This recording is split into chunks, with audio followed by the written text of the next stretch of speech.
ರಾಜಕೀಯ ಯಾವುದೇ ಸ್ಟೇಟಲ್ಲಿ ಹೋದ್ರು ಈ ರಾಜಕೀಯ ವ್ಯಕ್ತಿಗಳೆಲ್ಲ ಕಾಸುಗಳು ತಿಂತಾ ಇದ್ದಾರೆ, ಅವ್ರ ಪಾರ್ಟಿಯವರೇ. ಅದನ್ನೇನ ಒಂದು ಸ್ವಲ್ಪ ಕಂಟ್ರೋಲ್ ಜನ ತಿನ್ನಲಿ, ಇವರು ಯಾವಾಗ 60 ವರ್ಷ ತಿನ್ಕೊಂಬತ್ತಾರೆ ಅಂದ್ಬಿಟ್ಟು ಅವ್ರೇನು ಮಾಡೋದು 5 ಪ್ರೋಗ್ರಾಮ್ ಎಲ್ಲ ಸ್ಟೇಟಲ್ಲೂ ಅನೌನ್ಸ್ ಮಾಡ್ತಾ ಇದ್ದಾರೆ. ಪ್ರಿಯಾಂಕಾ ಗಾಂಧಿ ಮಾಡಿ ಜನ ತಿನ್ನಲಿ ಅಂತ ಅನೌನ್ಸ್ ಮಾಡಿದ್ರು. ಸಿದ್ದರಾಮಯ್ಯ ಹೆಂಗಸರು ಕಂಡ್ರೆ ಸ್ವಲ್ಪ ಇಷ್ಟ ಯಾರಿಗೆ, ಸಿದ್ದರಾಮಯ್ಯಗೆ. ಅವರು ಏನೋ ಆ ಕಾಲದಿಂದ ಅವ್ರು ಹೆಂಗಸರು ಕಂಡ್ರೆ ಇಷ್ಟ ಅವ್ರಿಗೆ. ಅವ್ರು ಖುಷಿಯಾಗಿರಬೇಕು, ಸ್ವಾತಂತ್ರ್ಯ ಇರಬೇಕು ಅಂತ ಎತ್ಕೊಟ್ಬಿಟ್ರು. ಇಲ್ಲ ಪ್ರಿಯಾಂಕಾ ಗಾಂಧಿ ಬಿಡೋದ ಅಲ್ಲಿ, ಸಿದ್ದರಾಮಯ್ಯ ಕೊಟ್ಟಿಲ್ಲ ಅಂದರೆ ಕೊಡ್ತಾ ಇದ್ರು. ಆಮೇಲೆ ಟಕ್ ಅಂತ ಇವಾಗ ಏನಾಯ್ತು, MP ಎಲೆಕ್ಷನ್ ಬಂದಾಗ ಸ್ವಲ್ಪ ಸ್ಟಾಪ್ ಮಾಡಿದ್ದಾರೆ. ಅರ್ಥ ಆಯ್ತಾ? ಅದು ಏನಾಗುತ್ತೆ ಅಂದರೆ ಅದು 2000 ಬೇಕಾಗಿರಲಿಲ್ಲ. ಈ ಫ್ರೀ ಬಸ್ಸು ಆಮೇಲೆ ಫ್ರೀ ಕರೆಂಟ್ ಸಾಕಾಗಿತ್ತು. ಘೋಷಣೆ ಮಾಡಿದ್ರು. ಆ ಘೋಷಣೆ ಮಾಡಿದಂಥ ಘೋಷಣೆಗಳನ್ನು ಅನುಷ್ಠಾನಗೊಳಿಸಬೇಕು ಅಂತ ಹೇಳಿಬಿಟ್ಟು ಸರ್ಕಾರ ಅನುಷ್ಠಾನಗೊಳಿಸಿದೆ. ಫ್ರೀ ಬಸ್ಸಸ್ ವ್ಯವಸ್ಥೆ ಖಂಡಿತವಾಗಲೂ ಕೂಡ ಯಶಸ್ವಿಯಾಗಿದೆ. ಲಕ್ಷ್ಮೀ ಹೆಬ್ಬಾಳ್ಕರ್ ಅವರು ಈ ವಿಧಾನಸಭೆ ಮತ್ತು ವಿಧಾನ ಪರಿಷತ್ತು ರಾಜ್ಯದ 2 ದೇವಸ್ಥಾನ ಇದ್ದಂಗೆ. ಎಸ್ ಸರ್, ಇನ್ನು ಕಳೆದ ಬಾರಿ ನಡೆದಂತಹ ಚುನಾವಣೆಯಲ್ಲಿ ಒಂದಷ್ಟು ಗ್ಯಾರಂಟಿ ಯೋಜನೆಗಳನ್ನ ಕೊಡ್ತಾರೆ. ಅದರಲ್ಲಿ 5 ಯೋಜನೆ ಕೊಟ್ಟಿದ್ದಾರೆ. ಅದರಲ್ಲಿ ಯಾವುದೂ ಸಹ ಕರೆಕ್ಟಾಗಿ ನಡ್ಕೊಂಡು ಹೋಗ್ತಿಲ್ಲ ಅನ್ನೋ ಸಾಕಷ್ಟು ವಾದ ವಿವಾದಗಳು ನಡೀತಾ ಇದೆ. ಅದರಲ್ಲೂ ಇದೀಗ ಗೃಹಲಕ್ಷ್ಮಿ ಹಣ 4 ತಿಂಗಳಿಂದ ಯಾವುದೇ ಮಹಿಳೆಯ ಅಕೌಂಟ್ಗೆ ಹೋಗಿಲ್ಲ. ಲಕ್ಷ್ಮೀ ಹೆಬ್ಬಾಳ್ಕರ್ ಕೂಡ ಇದ್ರ ಬಗ್ಗೆ ಮಾತಾಡಿದ್ರು, ಅಮೌಂಟ್ ಎಲ್ಲ ನಿಮ್ಮ ಅಕೌಂಟಿಗೆ ಬರುತ್ತೆ ಅಂತ ಹೇಳಿದ್ರು. ಆದರೆ ಇದು ಯಾವುದು ಬಂದಿಲ್ಲ. ಇದ್ರ ಬಗ್ಗೆ ನಿಮ್ಗೆ ಏನು ಅನ್ಸುತ್ತೆ? ಇವಾಗ ಏನಾಯಿತು, ಅವಾಗ BJP ಅವರು ಗೊತ್ತಲ್ಲ ನಿಮಗೆ 40% ಗ್ಯಾರಂಟಿಗಳನ್ನ 40% ಕಮಿಷನ್ ತೊಗೊಂಡು ಅದು ವಿರುದ್ಧವಾಗಿ ಅಲೆ ಇತ್ತು ಕರ್ನಾಟಕದಲ್ಲಿ. ಅಲೆ ಇದ್ರೂ ಕೂಡ ಇವ್ರೇನು ಮಾಡಿದ್ರು, ಪ್ರಿಯಾಂಕಾ ಗಾಂಧಿ ಡೆಲ್ಲಿಯಿಂದ ಬಂದ್ಬಿಟ್ಟು ಹೆಂಗನ ಮಾಡಿ ಈ ರಾಜಕೀಯ ವ್ಯಕ್ತಿಗಳೆಲ್ಲ ತಿಂತವ್ರೆ ಕಾಸನ್ನ. ಅವ್ರ ಮೈಂಡ್ ಸೆಟ್ ಪ್ರಿಯಾಂಕಾ ಗಾಂಧಿದು ಏನು ಅಂದರೆ, ರಾಜಕೀಯ ಯಾವುದೇ ಸ್ಟೇಟಲ್ಲಿ ಹೋದ್ರು ಈ ರಾಜಕೀಯ ವ್ಯಕ್ತಿಗಳೆಲ್ಲ ಕಾಸುಗಳು ತಿಂತಾ ಇದ್ದಾರೆ, ಅವ್ರ ಪಾರ್ಟಿಯವರೇ. ಅದನ್ನೇನ ಒಂದು ಸ್ವಲ್ಪ ಕಂಟ್ರೋಲ್ ಜನ ತಿನ್ನಲಿ, ಇವರು ಯಾವಾಗ 60 ವರ್ಷ ತಿನ್ಕೊಂಬತ್ತಾರೆ ಅಂದ್ಬಿಟ್ಟು ಅವ್ರೇನು ಮಾಡೋದು 5 ಪ್ರೋಗ್ರಾಮ್ ಎಲ್ಲ ಸ್ಟೇಟಲ್ಲೂ ಅನೌನ್ಸ್ ಮಾಡ್ತಾ ಇದ್ದಾರೆ. ಪ್ರಿಯಾಂಕಾ ಗಾಂಧಿ ಮಾಡಿ ಜನ ತಿನ್ನಲಿ ಅಂತ ಅನೌನ್ಸ್ ಮಾಡಿದ್ರು. ಇವ್ರಿಗೇನಾಗೋಯ್ತು, 3 ಲಕ್ಷ ಕೋಟಿ ಇಲ್ಲಿ 60,000 ಕೋಟಿ ಗ್ಯಾರಂಟಿಗೆ ಹೋಗ್ತಾ ಇದೆಯಲ್ವಾ. MLAಗಳೆಲ್ಲ ಗಲಾಟೆಗಳು ಮಾಡ್ತಾ ಇದ್ದಾರೆ. ಏನೋ ಆಲ್ ಓವರ್ 136 ಬಂದಿದ್ದಾರೆ. ಅವ್ರೇನಂದರೆ ಎಲ್ಲ ನಿಮ್ಗೆ ಗೊತ್ತು, ಸುಮ್ಮನೆ ಹಂಗೆ ಜನ ಓಟ್ ಹಾಕಲ್ಲ, ಒಂದು 5 ಕೋಟಿ 10 ಕೋಟಿ ಖರ್ಚು ಮಾಡಿ ಗೆದ್ಕೊಂಡು ಬಂದಿರ್ತಾರೆ. ಅಲ್ಲಿ ಕಾರ್ಯಕರ್ತರೆಲ್ಲ ದುಡ್ಡುಗಳು ಹಾಕಿರ್ತಾರೆ MLAಗಳಿಗೆ. ಅವ್ರಿಗೇನಂದ್ರೆ ಡೆವಲಪ್ಮೆಂಟ್ ಆದ್ರೇ ಅವ್ರು 40% ಅಂದರೆ ಇವರು ಒಂದು 10-20% ಇರ್ತಾರೆ. ಅಂದರೆ ಅದು ಆ ಪರ್ಸೆಂಟೇಜ್ ಇದೇ ಇರುತ್ತೆ. ಅದ್ರ ಪ್ರಕಾರ ನಡ್ಕೊಂಡು ಹೋಗ್ತಾ ಇತ್ತು. ಅದನ್ನು ತೆಗೆದು ಇವರು 2,000 ತೊಗೊಂಡಾಗ ಅವ್ರು ಕೊಟ್ಬಿಟ್ರು ಹೆಂಗಸರಿಗೆ 1.5 ಕೋಟಿ ಜನಕ್ಕೆ. ಅವ್ರು ಏನೋ ಸಿದ್ದರಾಮಯ್ಯ ಹೆಂಗಸರು ಕಂಡ್ರೆ ಸ್ವಲ್ಪ ಇಷ್ಟ ಯಾರಿಗೆ, ಸಿದ್ದರಾಮಯ್ಯಗೆ. ಅವರು ಏನೋ ಆ ಕಾಲದಿಂದ ಅವ್ರು ಹೆಂಗಸರು ಕಂಡ್ರೆ ಇಷ್ಟ ಅವ್ರಿಗೆ. ಅವ್ರು ಖುಷಿಯಾಗಿರಬೇಕು, ಸ್ವಾತಂತ್ರ್ಯ ಇರಬೇಕು ಅಂತ ಎತ್ಕೊಟ್ಟಿದ್ಮೇಲೆ ಅದೇನಾಗೋಯ್ತು, ಈ ಊರುಗಳೆಲ್ಲ ಏನಂದರೆ ಈ ಬೆಂಗಳೂರು ಕೆಲಸ ಇದೆ ಹೆಣ್ಮಕ್ಳಿಗೆಲ್ಲ, ಗಾರ್ಮೆಂಟ್ಸು ಅಲ್ಲೋ ಇಲ್ಲ ಹೋಗ್ತಾರೆ, ಹಾಸ್ಪಿಟ್ಲಲ್ಲೋ ಅದೋ ಇದು ಎಲ್ಲ ಓದಿರೋದ್ರೆ ಸಿಗುತ್ತೆ. ಹಳ್ಳಿ ಜನದಲ್ಲಿ ಏನಾಗುತ್ತೆ ಅಂದರೆ ಅಲ್ಲಿ ಹೆಂಚಿನ ಮನೆಗಳಿರುತ್ತೆ, ಅವ್ರಿಗೆ ಊಟಗಳಿಗೆ ಒಂದು ಹಳೆ ತಾತ ಕಡೆ ಹೆಂಚಿನ ಮನೆಗಳಿರುತ್ತೆ, ಊಟಗಳಿರಲ್ಲ. ಅಂದರೆ ಅಕ್ಕಿ ಕೊಟ್ಬಿಟ್ರು, ಅಕ್ಕಿಗೆ ಸಾಂಬಾರು ಬೇಕಲ್ಲ, ಅದಕ್ಕೊಂದು 2,000 ರೂಪಾಯಿ ಶುಗರ್ಗೆ BP-ಗೆ ಅಂತ ಕೊಡೋಣ ಅಂದ್ಬಿಟ್ಟು ಕೊಟ್ಟರು ಸಿದ್ದರಾಮಯ್ಯ. ಅಂದರೆ ಅಕ್ಕಿ ಸಿಗುತ್ತೆ, ಅಕ್ಕಿಗೆ ಸಾಂಬಾರಿಗೆ ತರಕಾರಿಗೆ ಮಾತ್ರೆಗೆಲ್ಲ ಹಾಕಲ್ಲ, ಅದಕ್ಕೆ 2,000 ಕೊಟ್ಟಿರ್ತಾನೆ. ಬರೀ ಅಕ್ಕಿ ತಿನ್ನೋಕ್ಕಾಗುತ್ತಾ? ಅದಕ್ಕೆ 2,000 ಕೊಟ್ಟರು. ಸಾಂಬಾರಿಗೋ ಇಲ್ಲ ಅವ್ರ ತಂದೆ ತಾಯಿಗೆ ಶುಗರ್ಗೋ BP-ಗೋ ಆಗಲಿ 2,000 ಸಹಾಯ. ಪಾಪ ಬರೀ ಮನೆ ಇರುತ್ತೆ, ಬಾಡಿಗೆ ಇರಲ್ಲ ಅಂತೇಳಿ ಕೊಟ್ಟರು. ಕೊಟ್ಟ ಮೇಲೆ ಏನಾಗೋಯ್ತು, ಇವರು MLAಗಳು ಗಲಾಟೆ ಎಲ್ಲ ಒಳಗಡೆ ಒಬ್ಬೊಬ್ಬರಿಗೆ ಕ್ಯಾಂಪ್ಗಳಾಗೋಯ್ತು. ಈ ಕಡೆ ಆ ಕಡೆ ಹೇಳೋದು, ನಮಗೆ ಇದು ಡೆವಲಪ್ಮೆಂಟ್ ದುಡ್ಡಿರಲ್ಲ ತೊಗೊಂಡು ಗ್ಯಾರಂಟಿ ಕೊಟ್ಬಿಟ್ಟಿದ್ದೀರಾ ಅಂತ ಆಯಿತು. ಗ್ಯಾರಂಟಿ ಕೊಟ್ಟಮೇಲೆ ಕೊಡ್ತಾ ಇದ್ದೀರಾ, ನಮಗಿಲ್ಲ, ನಮ್ಮ ಜನ ಗಲಾಟೆ ಮಾಡ್ತಾರೆ, ಕಾರ್ಯಕರ್ತರೆಲ್ಲ ಗಲಾಟೆ ಮಾಡ್ತಾರೆ, ಎಲ್ಲ ಕಾಸು ಕೊಟ್ಟವ್ರೆ ಅಂತ ಅವ್ರು ಒಳಗಡೆ ನಡೀತಾ ಇರೋದು. ಅದನ್ನು ತೊಗೊಂಡು 2,000 ಕೊಡ್ತಾ ಇದ್ರು. ಹಂಗೆ ಸ್ಟಾರ್ಟಿಂಗಲ್ಲಿ ಹೇಳ್ಬಿಟ್ಟಿದ್ದೀವಿ ಅಂದ್ಬಿಟ್ಟು ಪ್ರಿಯಾಂಕಾ ಗಾಂಧಿ ಬಿಡೋದ ಅಲ್ಲಿ, ಸಿದ್ದರಾಮಯ್ಯ ಕೊಟ್ಟಿಲ್ಲ ಅಂದರೆ ಕೊಡ್ತಾ ಇದ್ರು. ಆಮೇಲೆ ಟಕ್ ಅಂತ ಇವಾಗ ಏನಾಯಿತು, MP ಎಲೆಕ್ಷನ್ ಬಂದಾಗ ಸ್ವಲ್ಪ ಸ್ಟಾಪ್ ಮಾಡಿದ್ದಾರೆ.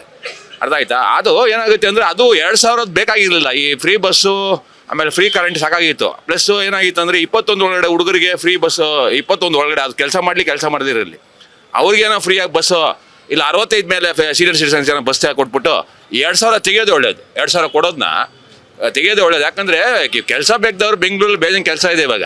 ಇನ್ನೊಂದು ಏನಾಗುತ್ತೆ, ಅದೇ ದುಡ್ಡನ್ನು ತೊಗೊಂಡೋಗಿ ಇವಾಗ ದಾವಣಗೆರೆಯಿಂದ ಹುಬ್ಳಿವರೆಗೂ ಯಾವುದೋ ಬಿಸ್ನೆಸ್ ಕಾರ್ಡನ್ನ ಮಾಡ್ತಾ ಇದ್ದಾರಲ್ಲ, ಆ ಬಿಸ್ನೆಸ್ ಕಾರ್ಡ್ ಆ ದುಡ್ಡನ್ನು ತೊಗೊಂಡೋಗಿ ಅಲ್ಲಿ ಹಾಕಿದ್ರೆ ಅಲ್ಲಿರೋ ಅಕ್ಕಪಕ್ಕದವರಿಗೆ, ಹುಬ್ಳಿ ಜನಕ್ಕೆ, ಧಾರವಾಡ ಜನಕ್ಕೆ, ದಾವಣಗೆರೆ ಜನಕ್ಕೆಲ್ಲ ಕೆಲಸ ಸಿಗುತ್ತೆ, ಎಂಪ್ಲಾಯ್ಮೆಂಟ್ ಸಿಗುತ್ತೆ. ಒಂದು ರೋಡ್ ಹಾಕ್ಬಿಟ್ರೆ ಆಟೋಮೆಟಿಕ್ ಡೆವಲಪ್ ಆಗುತ್ತೆ ಬೆಂಗಳೂರು ಮಾಡ್ದಂಗೆ. ಈ ಬೆಂಗಳೂರು ಒಂದೇ ಬಂದು ಪೊಲ್ಯೂಷನ್ ಆಗ್ಬಿಟ್ಟು ಎಲ್ಲ ಓವರ್ ಕ್ರೌಡೆಡ್ ಆಗ್ತಾ ಇದೆ, ಓವರ್ ಪಾಪ್ಯುಲೇಷನ್ ಆಗ್ತಾ ಇದೆ.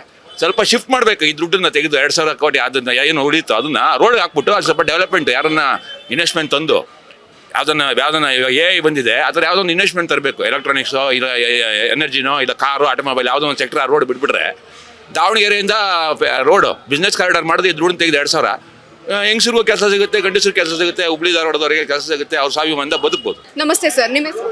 ವೆಂಕಟೇಶ್ ಅಂತ. ಓಕೆ, ಸರ್ ನಿಮಗೆ ಗೊತ್ತೇ ಇರುತ್ತೆ, ಕಳೆದ ಬಾರಿ 2023ರಲ್ಲಿ ಎಲೆಕ್ಷನ್ ಆಯಿತು, ಗೌರ್ಮೆಂಟ್ಗೆ ಒಂದಷ್ಟು ಯೋಜನೆಗಳನ್ನ ಕೊಟ್ಟರು ಜನರಿಗೋಸ್ಕರ. ಆದರೆ ಇದೀಗ ಆ ಯೋಜನೆಗಳು ಯಾವ ಸರಿಯಾಗಿ ನಡ್ಕೊಂಡು ಹೋಗ್ತಾ ಇಲ್ಲ. ಎಕ್ಸಾಂಪಲ್, ಇದೀಗ ಯುವ ನಿಧಿ ಇರ್ಬೋದು, ಗೃಹಲಕ್ಷ್ಮಿ ಯೋಜನೆ ಇರ್ಬೋದು, ಕಳೆದ 4 ತಿಂಗಳಿಂದ ಅಕೌಂಟ್ಗೆ ಅಮೌಂಟ್ ಹೋಗ್ತಾ ಇಲ್ಲ.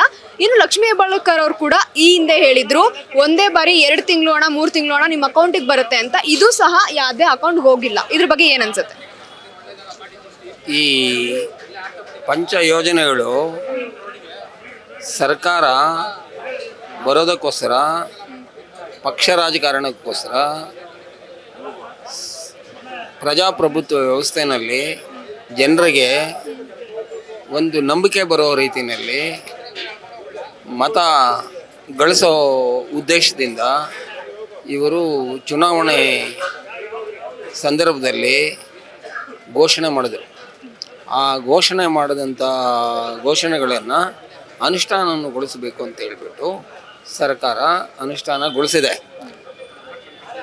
ಅತ್ಯಂತ ಹೆಚ್ಚಿಗೆ ಮಹಿಳೆಯರಿಗೆ ರಸ್ತೆ ಸಾರಿಗೆಯಲ್ಲಿ ಫ್ರೀ ಬಸ್ಸಸ್ ವ್ಯವಸ್ಥೆ ಖಂಡಿತವಾಗಲೂ ಕೂಡ ಯಶಸ್ವಿಯಾಗಿದೆ. ಅದನ್ನು ನಾವು ಒಪ್ಕೋಬೇಕಾದಂಥ ವಿಷಯ. ಯಾರೇ ಮಹಿಳೆಯರು ಸರ್ಕಾರಿ ಬಸ್ಸಲ್ಲಿ ಹತ್ತಿದ್ರೆ ಅವ್ರ ಹತ್ರ ಟಿಕೆಟ್ ತಗೊಳ್ತಾ ಇಲ್ಲ. ಇದು ಸಾರ್ವಜನಿಕವಾಗಿ ಗೊತ್ತಿರುವಂಥ ವಿಷಯ ಒಂದು. ಎರಡನೇದು, ಗೃಹಲಕ್ಷ್ಮಿ ಯೋಜನೆ ಬಗ್ಗೆ 2,000 ರೂಪಾಯಿ ಕೊಡ್ತಾ ಇದ್ದೀವಿ, ಹಾಕಿದ್ದಾರೆ, ಒಂದಷ್ಟು ಹಾಕಲಿಲ್ಲ ಅಂತ ಹೇಳ್ಬಿಟ್ಟು ಇತ್ತೀಚೆಗೆ ಗೊಂದಲಮಯವಾಗಿದೆ. ಲಕ್ಷ್ಮೀ ಹೆಬ್ಬಾಳ್ಕರ್ ಅವರು ಈ ವಿಧಾನಸಭೆ ಮತ್ತು ವಿಧಾನ ಪರಿಷತ್ತು ರಾಜ್ಯದ 2 ದೇವಸ್ಥಾನ ಇದ್ದಂಗೆ. ಇಡೀ ರಾಜ್ಯಕ್ಕೆ ಯಾವುದಾದ್ರೂ ದೇವಸ್ಥಾನ ಸಾರ್ವಜನಿಕವಾಗಿದೆ ಅಂತಂದರೆ ಅದು ವಿಧಾನಸಭೆ ಮತ್ತು ವಿಧಾನ ಪರಿಷತ್ತು. ಆ ದೇವಸ್ಥಾನದಲ್ಲಿ ಯಾವುದೇ ರೀತಿಯಾದಂಥ ತಪ್ಪು ಮಾಹಿತಿಯನ್ನು ಮಂತ್ರಿಯಾಗಿ ನೀಡುವಂಥದ್ದು ಸೂಕ್ತವಲ್ಲ. ಆದ್ದರಿಂದ ಅಲ್ಲಿ ವಿಧಾನಸಭೆಗೆ ಆರಿಸಿ ಬಂದಂಥ 1947ರಿಂದ ಇದುವರೆಗೂ ತುಂಬ ಗೌರವಾನ್ವಿತ ಆದಂಥವರು ಅಂಥ ಮಹಾನುಭಾವರು ಅಲ್ಲಿಗೆ ಬಂದು ಹೋಗಿದ್ದು. ಅವ್ರು ಯಾರೂ ಕೂಡ ಈ ಥರನ ಸದನನ ತಪ್ಪುದಾರಿಗೆ ಎಳೀಲಿಲ್ಲ. ಅವರು ಹೇಳಿ ಆಮೇಲೆ ಕ್ಷಮೆಯಾಚನೆ ಮಾಡಿದ್ದಾರೆ. ಅದರ ಔಚಿತ್ಯತೆ ಇರಲಿಲ್ಲ. ಆದ್ದರಿಂದ ಈಗ ಆ ಗೃಹಲಕ್ಷ್ಮಿ ಯೋಜನೆ ಎಷ್ಟು ಮಟ್ಟಿಗೆ ಯಶಸ್ವಿಯಾಗಿದೆ, 5,000 ಕೋಟಿಯನ್ನು ನಾವು ಹಾಕಿದ್ದೀವಿ ಅಂತೇಳಿ ಆಮೇಲೆ ಕೇಳಿದ್ರೆ ಹಾಕಿಲ್ಲ ಅಂತ ಮಾಹಿತಿ ಬಂದ ಮೇಲೆ ನಾವೇನು ಮಾಡೋದು? ಅದು ಆ್ಯಕ್ಚುಲಿ ಆ ಯೋಜನೆ ಯಶಸ್ವಿಗೊಂಡ್ರೆ, ಹೇಳಿದ ರೀತಿಯಲ್ಲಿ ಅದು ಮುಂದುವರೆಸಿದ್ದಿದ್ರೆ ಜನ ಒಪ್ಕೊಳ್ತಾಯಿದ್ರು. ಅದನ್ನು ವೋಟ್ ಬ್ಯಾಂಕು ಇದಕ್ಕೋಸ್ಕರ ಹೇಳಿ ಆಮೇಲೆ ಅದನ್ನು ಕೈ ಬಿಟ್ಟಿದ್ದರಿಂದ ಜನ ಅದರಲ್ಲಿ ಗೊಂದಲಮಯವಾದಂಥ ಒಂದು ವಾತಾವರಣ ಸೃಷ್ಟಿಯಾಗಿದೆ. ಅದನ್ನು ಯಶಸ್ವಿಗೊಳಿಸೋಕ್ಕೆ ಸರ್ಕಾರ ಪ್ರಾಮಾಣಿಕವಾದಂಥ ಪ್ರಯತ್ನ ಮಾಡಿದ್ರೆ ಒಳಿತು. ಮಾಡಲಿಲ್ಲ ಅಂದರೆ ವಾಪಸ್ ತಗೊಳ್ಳಿ. ಅಲ್ಲ, ಪ್ರಾಮಾಣಿಕವಾಗಿ ಅಂತ ಹೇಳ್ತಾ ಇದ್ದೀರಾ, ಆದರೆ ಮಾತು ಕೊಡೋಕ್ಕೂ ಮುಂಚೆ ಅದನ್ನ ಯೋಚನೆ ಮಾಡಬೇಕಿತ್ತು. ಮಾತು ಕೊಟ್ಟ ಮೇಲೆ ನಮ್ಮ ಸರ್ಕಾರದಲ್ಲಿ ಹಣ ಇಲ್ಲ ಅಂತ ಈಗ ಸಾಲ ಮಾಡ್ತಿದ್ದಾರೆ. ಇದಕ್ಕೇನು ಹೇಳ್ತೀರಾ? ಏನು ಅಂದರೆ, ಇದುವರೆಗೂ ಕೂಡ ಕುಮಾರಸ್ವಾಮಿ ಅವರಿದ್ದಾಗಲೂ ಕೂಡ ಪಂಚ ಯೋಜನೆಗಳನ್ನು ಮಾಡಿದರು.